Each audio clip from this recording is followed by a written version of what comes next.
इस वक्त हमारे साथ बेहद खास मेहमान मौजूद हैं भूपेंद्र जी, और बड़ी जिम्मेदारी है। कहते हैं कि दिल्ली का रास्ता उत्तर प्रदेश से होकर जाता है और उत्तर प्रदेश की कप्तानी अभी भूपेंद्र जी के हाथ में है। भूपेंद्र जी, बहुत स्वागत है। हम तमाम प्रदेश की बात करेंगे, राजनीति की बात करेंगे, लेकिन सबसे पहले चूंकि हम मुरादाबाद में मौजूद हैं और आप यहाँ से ताल्लुक रखते हैं, मुरादाबाद के बारे में क्या कहेंगे? कुछ बदलाव हुआ है? क्या तस्वीर बदली है या फिर बदलना बहुत कुछ बाकी है? आप सबका बहुत बहुत धन्यवाद। मुरादाबाद पीतल नगरी के नाम से विख्यात है और चाहे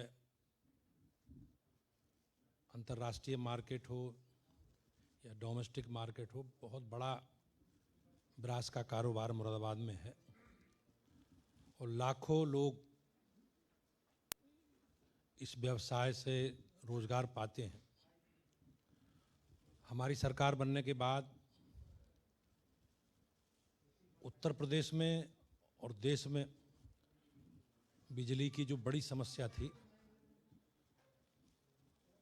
और पानी, सुरक्षा,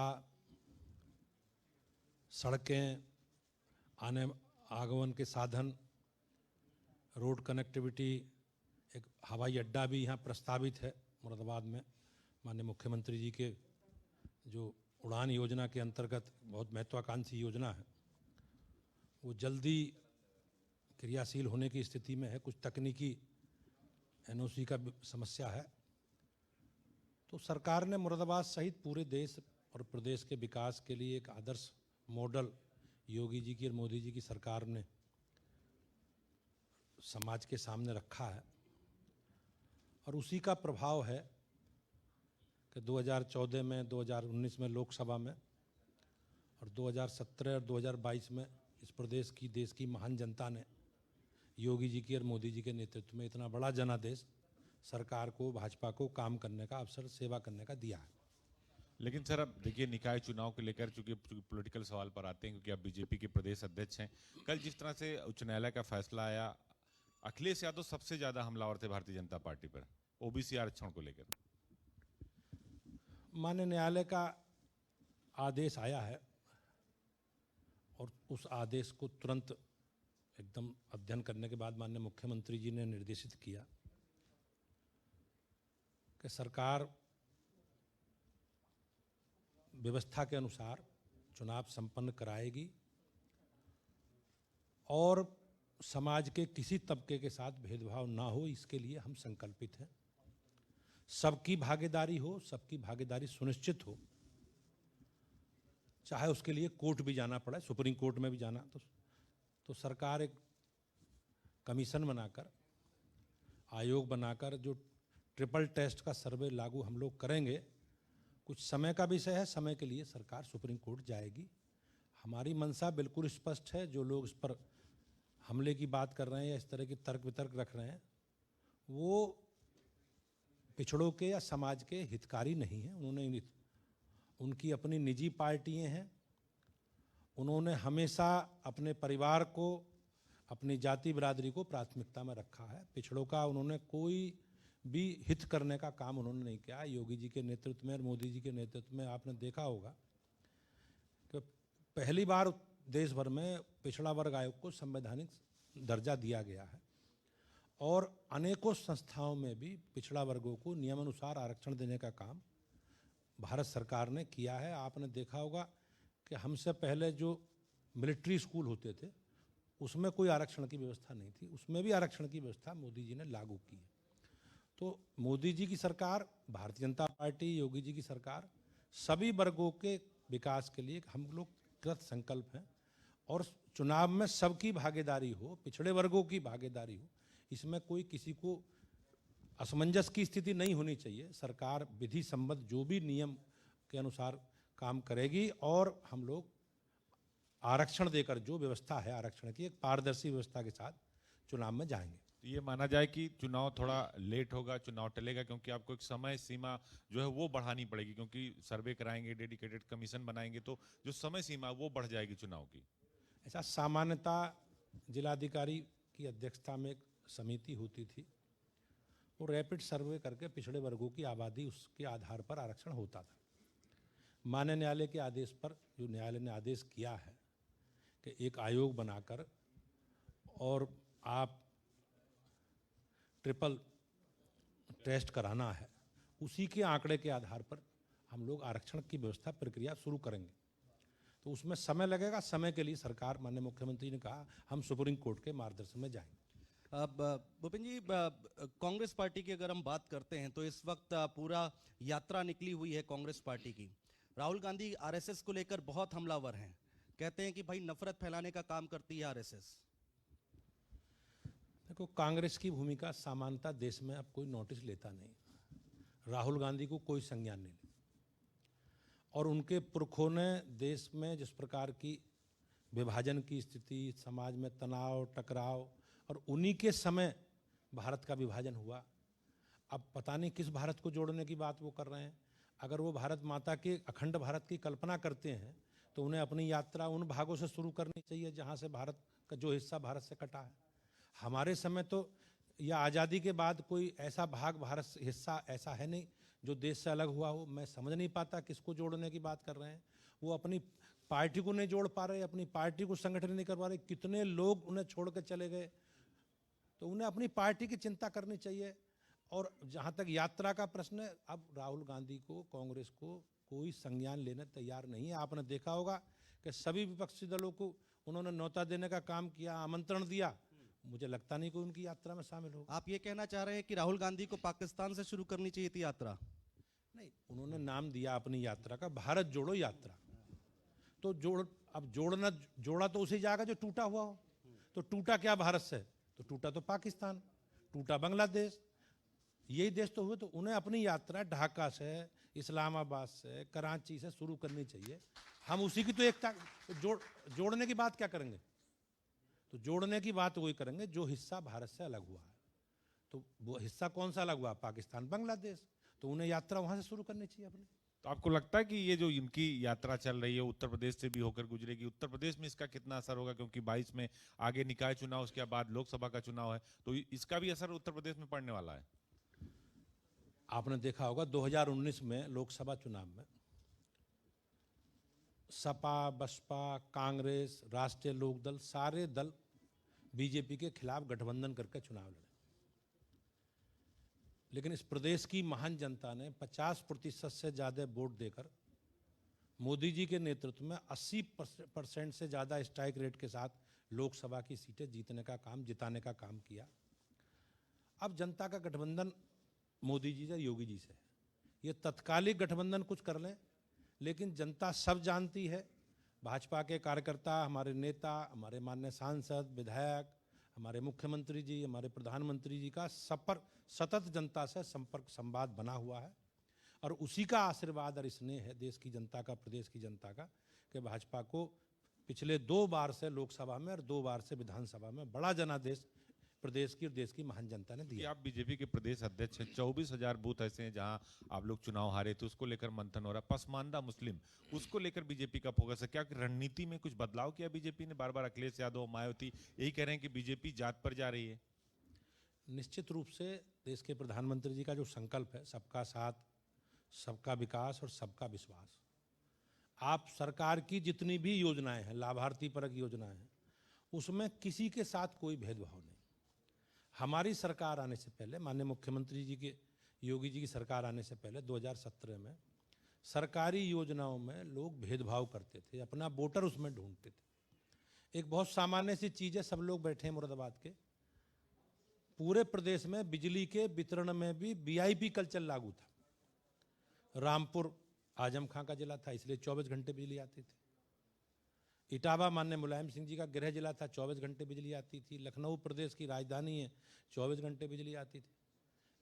आपके रायबरेली, अमेठी राहुल गांधी, सोनिया गांधी जी का निर्वाचन क्षेत्र है, इसलिए बिजली आती थी। बाकी पूरे प्रदेश के लोग केवल बिजली का इंतजार करते थे, बिजली का बिल देते थे, या बिजली का बिल गलत आया है उसके लिए धरना प्रदर्शन करते थे। हमारी सरकार ने बगैर किसी भेदभाव के बिजली के वितरण की एक पारदर्शी व्यवस्था लागू की। गोरखपुर माननीय मुख्यमंत्री जी का क्षेत्र है, बनारस देश के प्रधानमंत्री जी का क्षेत्र है, इस सौभाग्य की बात है। तो जो भी नियम है, हमने उसी नियम के तहत पारदर्शी व्यवस्था बिजली के वितरण की लागू की।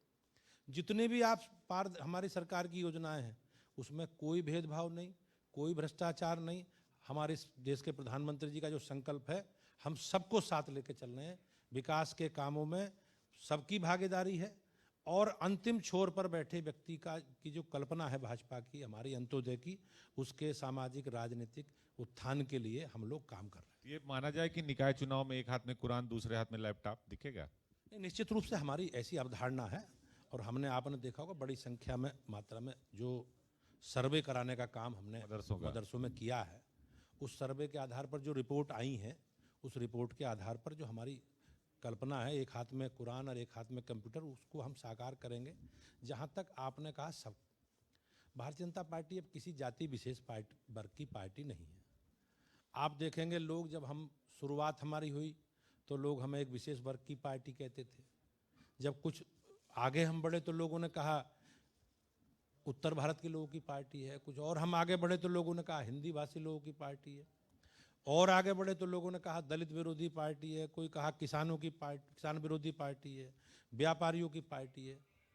मैं विश्वास के साथ कहता हूं, आप सबने इतना आशीर्वाद दिया कि अब भाजपा किसी जाति विशेष वर्ग समुदाय संप्रदाय भाषा भाषी की पार्टी नहीं है, सबकी पार्टी है।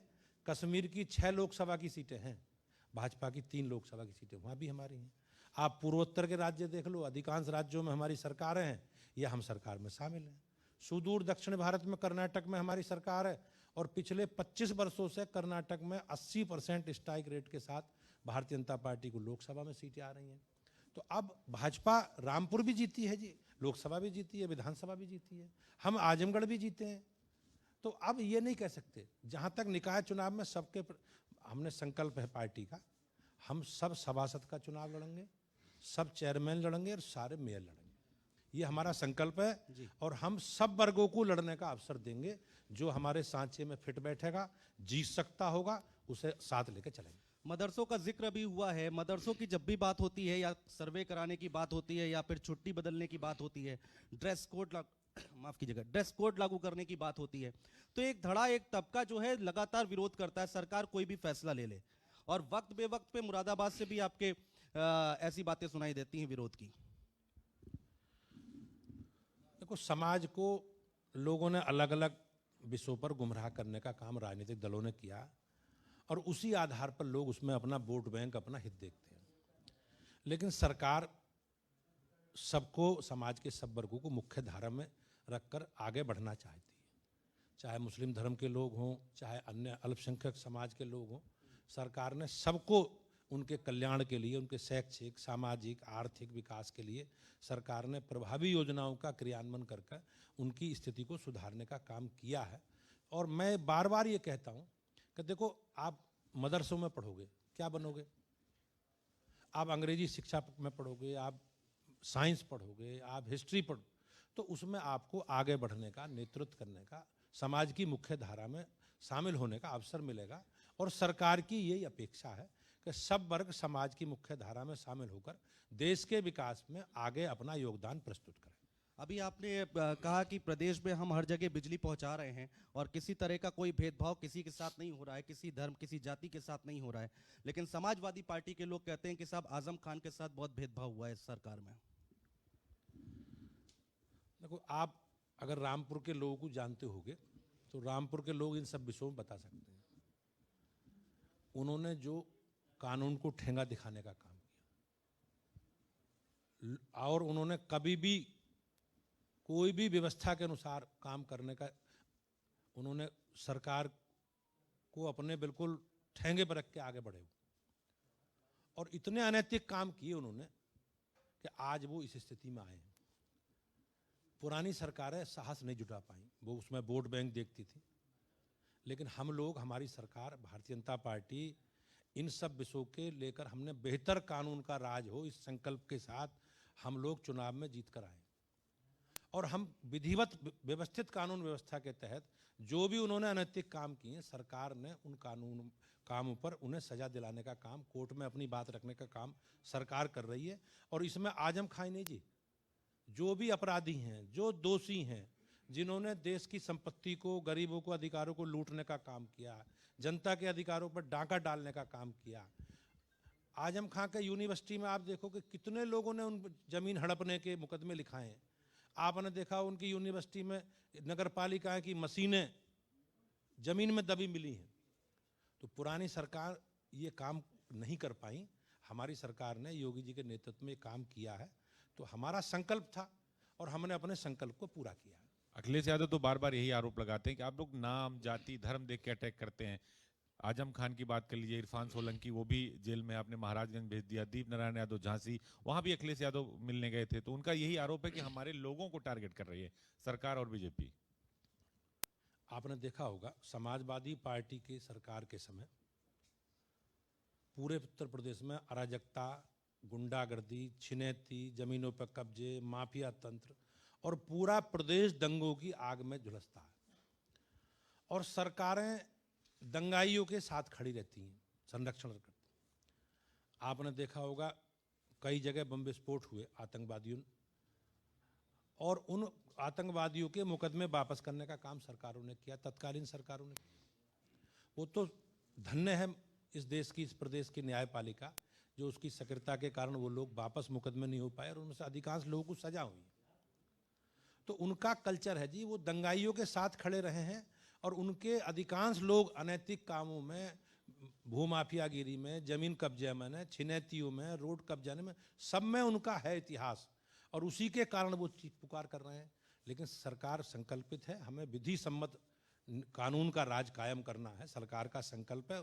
और योगी जी के नेतृत्व की सरकार, हम सबको गर्व है कि उसी काम को आगे बढ़ा रही है। समाजवादी पार्टी के कार्यकर्ताओं का कहा जा रहा है कि मनोबल हाई है इस वक्त, क्योंकि मैनपुरी और खतौली हमने निकाल दिया है। वो कहते हैं ऐसा। इधर जयंत चौधरी पश्चिम संभाले हुए हैं, उधर चाचा शिवपाल साथ में आकर कमी पूरी कर रहे हैं। समाजवादी पार्टी का जहाँ तक है चाचा जी का विषय, शिवपाल जी समाजवादी पार्टी के ही विधायक रहे हैं, उन्होंने कभी समाजवादी पार्टी छोड़ी नहीं और भारतीय जनता पार्टी के साथ कभी कोई लड़े नहीं। तो ये एक मिथक है कि भाई वो समाजवादी पार्टी के नहीं है। वो 2017 में भी समाजवादी पार्टी के ही विधायक थे, 2022 में भी समाजवादी पार्टी के विधायक थे। जहाँ तक खतौली और मैनपुरी की हार का सवाल है, उनकी जीत का विषय है। खतौली हमारी सीट थी, भारतीय जनता पार्टी लगातार वहाँ जीत रही थी। हमारे विधायक को मुजफ्फरनगर दंगों में सजा होने के बाद वो उनकी सदस्यता गई है।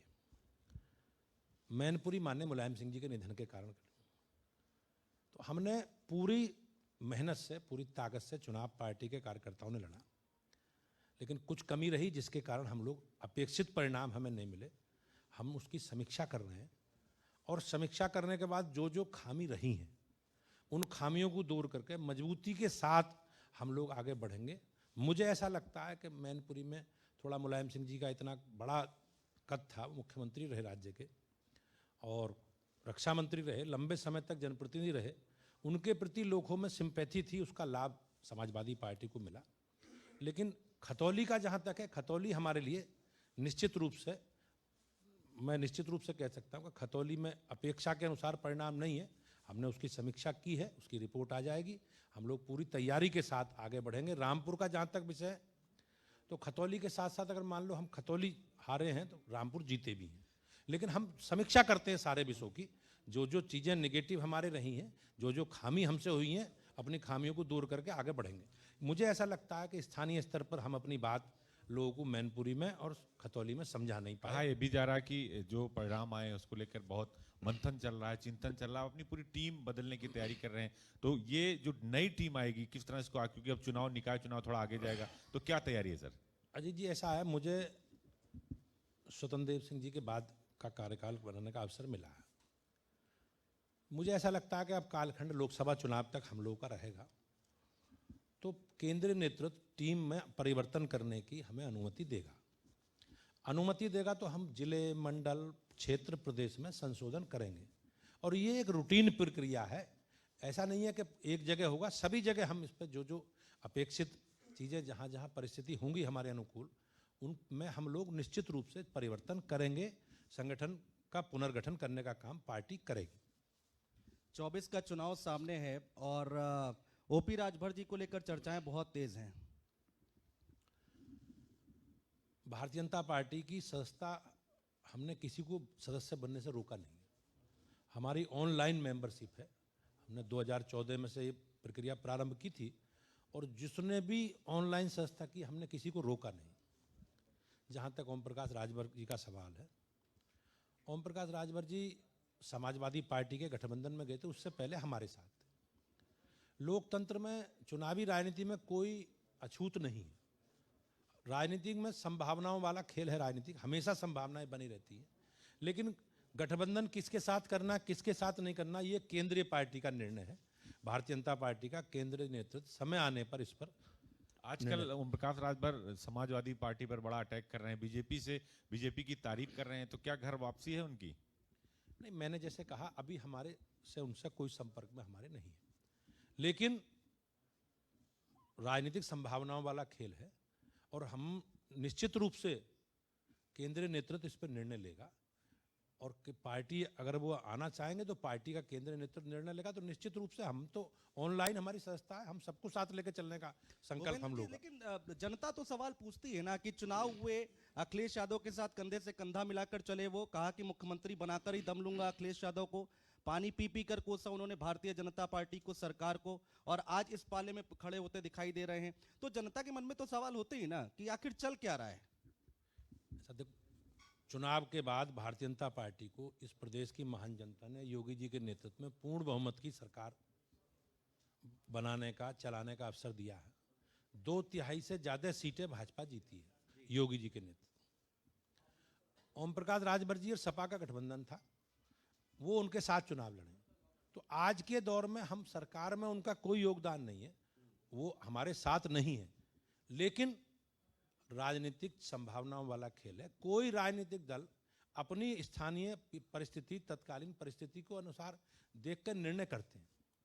अगर वो हमारे चीजें अनुकूल होंगी तो निश्चित रूप से वो हमारे साथ होंगे, और लेकिन निर्णय केंद्रीय नेतृत्व करना। क्योंकि ओम प्रकाश राजभर की वजह से समाजवादी पार्टी को बलिया, आजमगढ़, अंबेडकर नगर, मऊ, गाजीपुर में काफी बढ़त मिली थी, तो वो एक नुकसान की भरपाई आप करना चाहते हैं 24 में? नहीं, हमने अपने जहां जहां चुनावों में परिणाम अच्छे और खराब दोनों रहे हैं, हम लोग लोकतांत्रिक दल हैं, और लोकतांत्रिक दल के नाते हमारे संगठन का ऊपर से नीचे तक, केंद्र से लेकर बूथ तक स्ट्रक्चर है।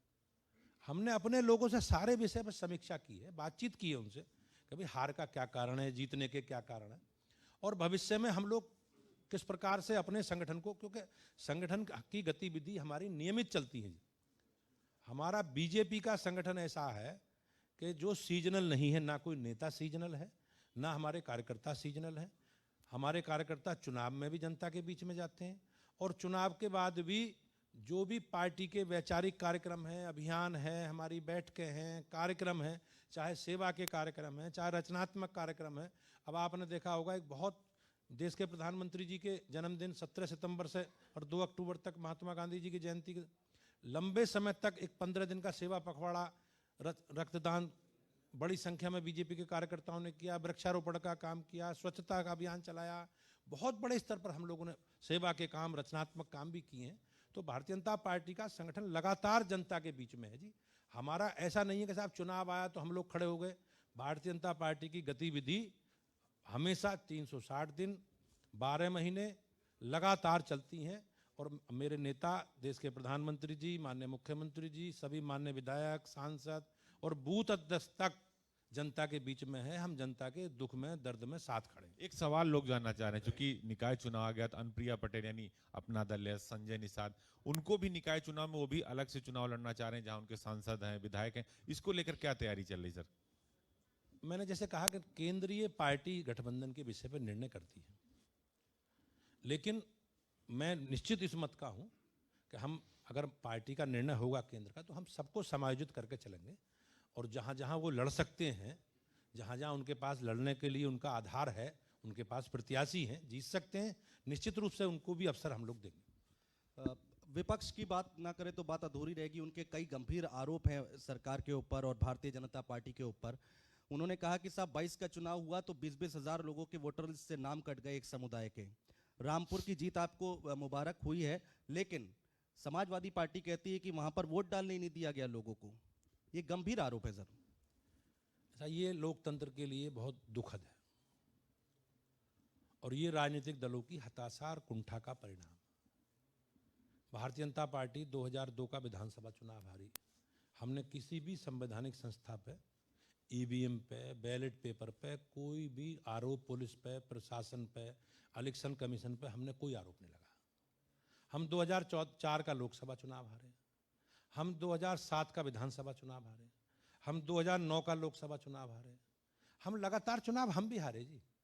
लेकिन भाजपा जीतेगी तो संवैधानिक संस्थाओं पर लोग प्रश्न खड़े करेंगे, पुलिस ने वोट डाल दिए ये कहेंगे, ईवीएम में घपले हो गए ये कहेंगे लोग, इलेक्शन कमीशन ने बेईमानी करा दी ये कहेंगे, पुलिस ने वोट डलवा दिए, प्रशासन ने डलवा दिए ये कहेंगे। लेकिन जब समाजवादी पार्टी जीतेगी, लोक दल जीतेगा तो कुछ नहीं कहेंगे जी। तो ईवीएम ठीक हो जाएगी, पुलिस प्रशासन ठीक हो जाएगा। अब हम खतौली आपके सामने ही हारे हैं, हम अभी आपके सामने खतौली हारे हैं, तो वहाँ क्या हुआ जी? वहाँ क्या योगी जी की सरकार नहीं थी? योगी जी नहीं गए या पुलिस प्रशासन नहीं था वहाँ, या ईवीएम नहीं थी वहाँ? हम मैनपुरी हारे, पिछली बार मैनपुरी 94,000 से हारे, अब के 3.25 लाख से हारे हैं। तो वहाँ बीजेपी की सरकार नहीं थी क्या? वो समाजवादी पार्टी की सरकार के समय चुनाव हुआ क्या? लोकतंत्र में अपना मूल्यांकन करना चाहिए, सबको करना चाहिए, हमें अच्छे का भी करना चाहिए और खराब है तो करना चाहिए। ये लोग अपना मूल्यांकन करने तैयार नहीं है और समाज के तबके को गुमराह करके ये लोग वोट प्राप्त करते रहे, उसी ट्रेंड को आगे बढ़ाना चाहते हैं। ऐसा नहीं है जी, अब वो परिस्थिति नहीं है। अब जनता विकास के नाम पर, आपके कानून व्यवस्था के नाम पर, और जो भी जनता के इशू हैं उन जनता के इशू पर लोग वोट डाल रहे हैं और हमारी सरकारें अपना बहुत अच्छा प्रदर्शन के साथ हम लोग जनता के बीच में हैं।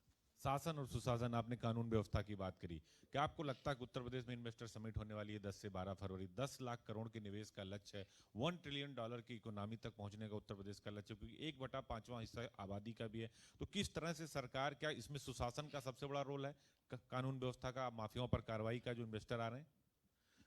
अब आप देखे होंगे 2017 के बाद प्रदेश में कोई आंशिक झड़पें हुई हूं तो मैं कहता नहीं, लेकिन कोई सांप्रदायिक दंगा नहीं हुआ, कोई दंगा नहीं।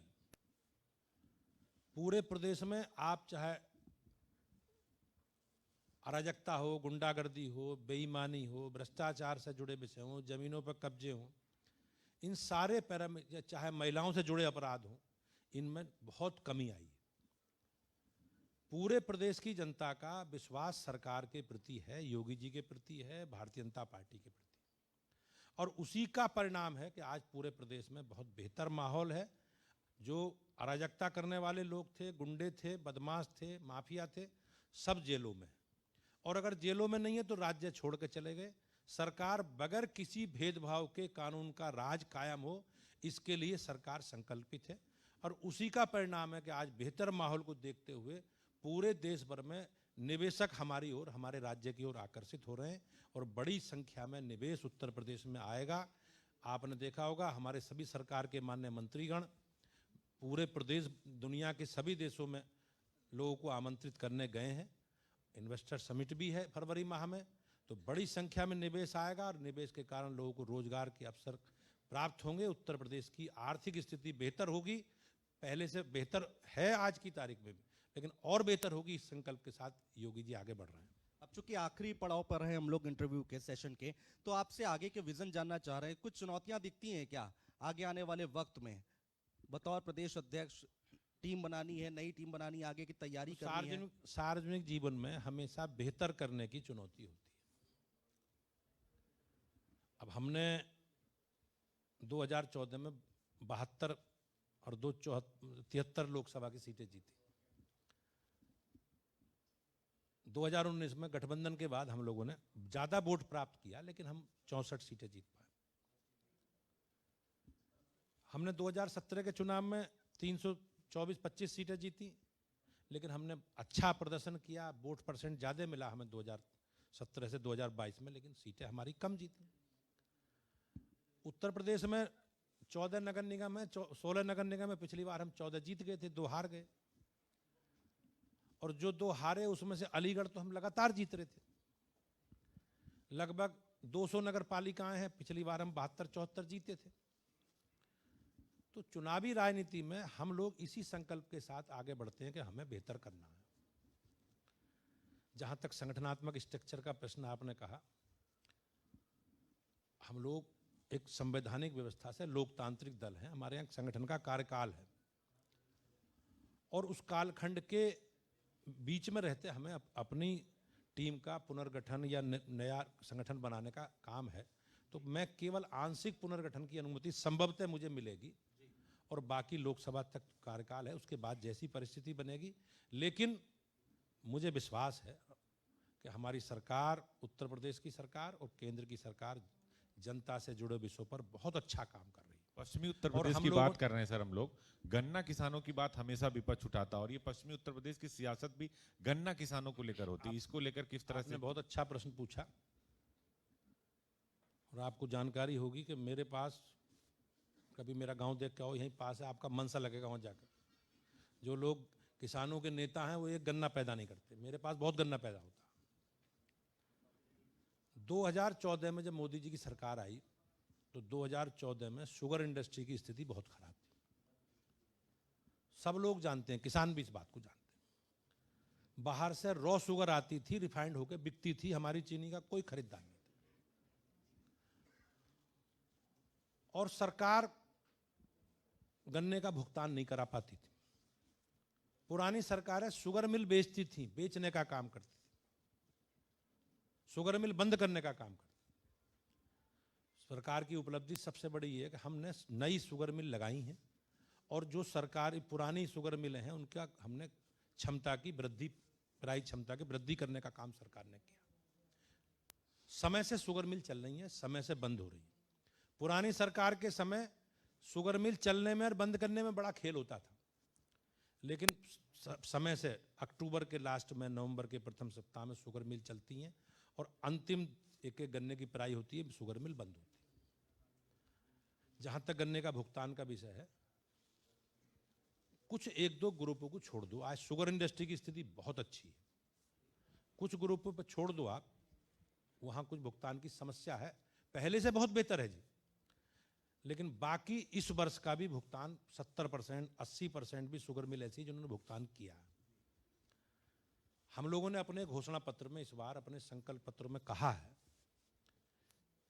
कि हम लोग केन एक्ट के अनुसार 14 दिन के भुगतान की व्यवस्था है, हम 14 दिन के भुगतान की व्यवस्था सुनिश्चित कराएंगे। अभी सरकार के 9-10 महीने हुए हैं, 4 साल बाकी हैं।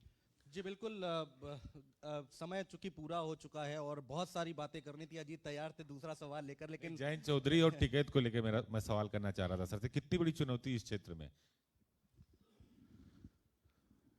देखो, राकेश टिकैत के बारे में मैं कुछ नहीं कहूँगा, वो किसानों के नेता हैं और किसानों से जुड़े विषय वो जनता के बीच में उठाते हैं।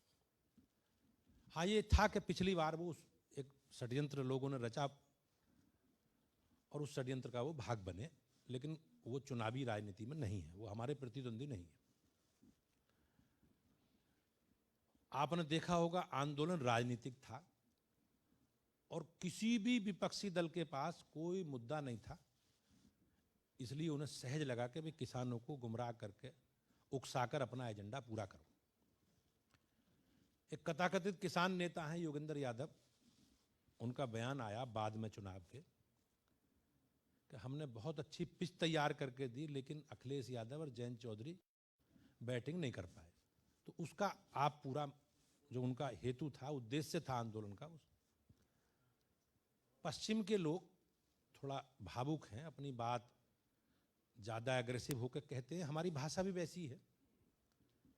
लेकिन आपने राजनीतिक परिणाम आप देखोगे तो विधानसभा 2022 के पहले चरण में जब चुनाव हुआ तो उत्तर प्रदेश की इसी बेल्ट की, गन्ना बेल्ट की, किसान बेल्ट की 58 सीटों पर चुनाव हुआ,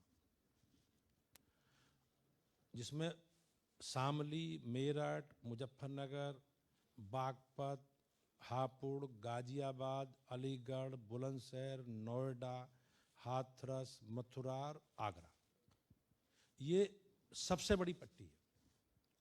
पूरे उत्तर प्रदेश में सर्वाधिक स्ट्राइक रेट से सीटें 46 इसी क्षेत्र में जीती हैं पहले चरण में। हाँ, मुजफ्फरनगर, शामली में कुछ समस्या आई है, हमारे आम चुनाव में भी अच्छे परिणाम नहीं थे, उसके जो भी कारण रहे होंगे हम समीक्षा उसकी की है हमने पूरी तैयारी के साथ जनता के बीच में जाएंगे। भारतीय जनता पार्टी पूरे प्रदेश के और देश के विकास के लिए हम संकल्पित हैं। हमारा विकास योगी जी का, मोदी जी का बगैर किसी भेदभाव के है। हम सबको साथ लेकर चल रहे हैं। हमारा कोई एजेंडा नहीं है, हमारा केवल एजेंडा है देश और देश समाज से जुड़े लोग। भारत हमेशा आगे रहे और भारत विश्व गुरु के पद पर आसीन रहे, इसी संकल्प के साथ मोदी जी और योगी जी आगे बढ़ रहे हैं। बहुत शुक्रिया भूपेंद्र जी, इतना समय आपने हमारे साथ निकाला और तमाम बातें की और बहुत ही बेबाकी के साथ आपने अपनी बातें रखी।